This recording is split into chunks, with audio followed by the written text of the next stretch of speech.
Hello everyone, how are you doing? This is MD Tech here with another quick tutorial.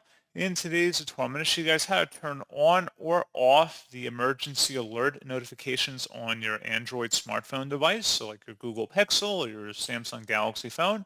So this should hopefully be a pretty straightforward process on that, guys. And without further ado, let's go ahead and jump straight into it. So all you have to do is open up the settings menu on your phone. So just scroll up and then select the settings button.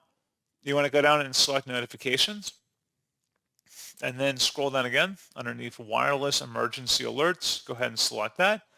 And then if you want to disable alerts, you can just click inside the top option up here to turn alerts on or off. You can also turn on or off specific alerts if you scroll down.